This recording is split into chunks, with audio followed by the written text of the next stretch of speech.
Assalamualaikum warahmatullahi wabarakatuh. Sangat mudah bagi Dajjal untuk mendapatkan pengikut. Ia memiliki keajaiban yang luar biasa. Apapun yang diinginkan akan terwujud.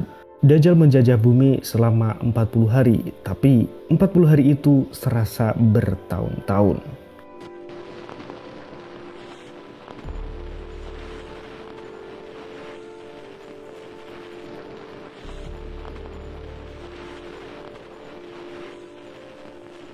Misteri Akhir Zaman episode kali ini kita masih membahas kitab Fafiru Ilallah halaman 38 sampai 41. Rasulullah Shallallahu Alaihi Wasallam pernah ditanya tentang berapa lama Dajjal tinggal di bumi. Beliau menjawab 40 hari. Satu hari seperti 1 tahun, satu hari seperti 1 bulan, satu hari seperti 1 pekan, dan sisanya seperti hari-hari biasa kalian. Hadis riwayat Bukhari dan Muslim. Sahabat, walaupun Dajjal nanti hanya menjajah dunia selama 40 hari, tetapi durasi pada 3 hari pertama sangatlah tidak normal. Hari pertama Dajjal muncul, 1 hari sama dengan 1 tahun. Hal ini berarti siang hari selama 6 bulan dan malam hari selama 6 bulan. Saat itu matahari berjalan sangat pelan sehingga butuh waktu hingga 1 tahun untuk 1 putaran penuh. Padahal biasanya matahari hanya butuh waktu sekitar 24 jam untuk mengelilingi bumi. Hari kedua durasinya yaitu 1 bulan. Itu berarti 15 hari siang dan 15 hari malam. Dan hari yang ketiga durasinya sama dengan 1 minggu. Setelah itu 37 hari selanjutnya matahari kembali normal pada kecepatannya mengelilingi bumi yaitu 24 jam dalam sehari. Kemudian para sahabat pun kembali bertanya, apakah dalam 1 hari itu cukup waktu bagi kami untuk melaksanakan sholat sehari?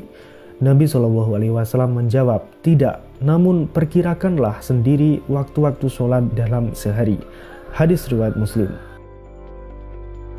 Maksud dari sabda Nabi, perkirakanlah sendiri waktu-waktu sholat dalam sehari adalah memperkirakan sendiri jarak antara 1 sholat fardu dengan 1 sholat fardu yang lain dalam sehari seperti yang berlaku pada hari-hari biasanya, yaitu 24 jam. Jadi pada hari yang panjang itu, orang Islam salat tidak lagi berdasarkan pergerakan matahari mengelilingi bumi, tetapi berdasarkan jadwal waktu sholat yang sudah ada. Sabda Nabi ini sekaligus memberi isyarat kepada kita bahwa beliau telah memprediksi di masa depan akan ada alat penunjuk waktu, yaitu jam dan jadwal waktu sholat.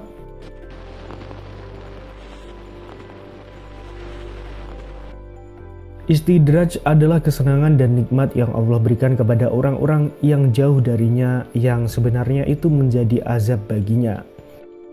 Dajjal bisa melakukan apapun yang ia inginkan.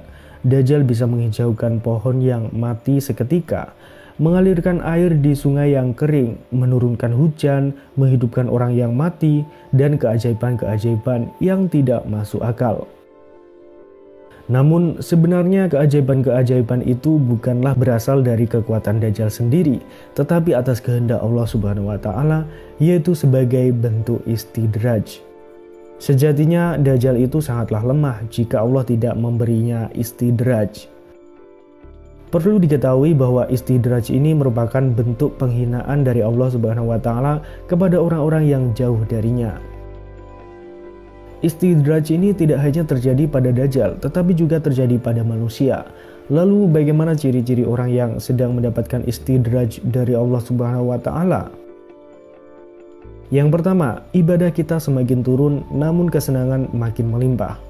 Ibnu Athaillah berkata, hendaklah engkau takut jika selalu mendapat karunia Allah, sementara engkau tetap dalam perbuatan maksiat kepadanya. Jangan sampai karunia itu semata-mata istidraj oleh Allah. Yang kedua, kita melakukan maksiat tapi malah makin banyak kesenangan. Ali bin Abi Thalib radhiyallahu an berkata, hai anak Adam, ingat dan waspadalah bila kau lihat Tuhanmu terus-menerus melimpahkan nikmat atas dirimu, sementara engkau terus-menerus melakukan maksiat kepadanya.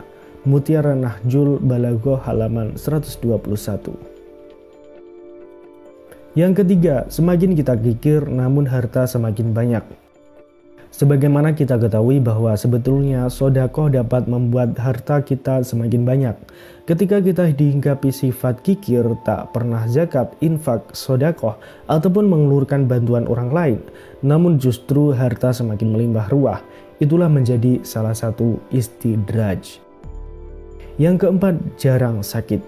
Imam Syafi'i pernah mengatakan, setiap orang pasti pernah mengalami sakit suatu ketika dalam hidupnya.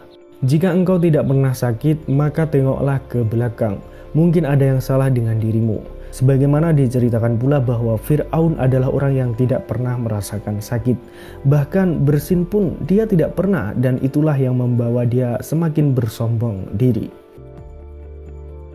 Sebagai manusia, kita harus berkaca, apakah nikmat yang selama ini kita dapatkan adalah benar-benar nikmat dari Allah yang akan membuat kita semakin dekat dengannya, atau justru istidraj yang akan membawa kita menuju azab dari Allah Subhanahu wa taala. Nauzubillah min dzalik. Sahabat, di episode selanjutnya kita akan membahas bab khawatif, detik-detik munculnya Imam Mahdi. Kitab Fafirillah halaman 41 sampai 42.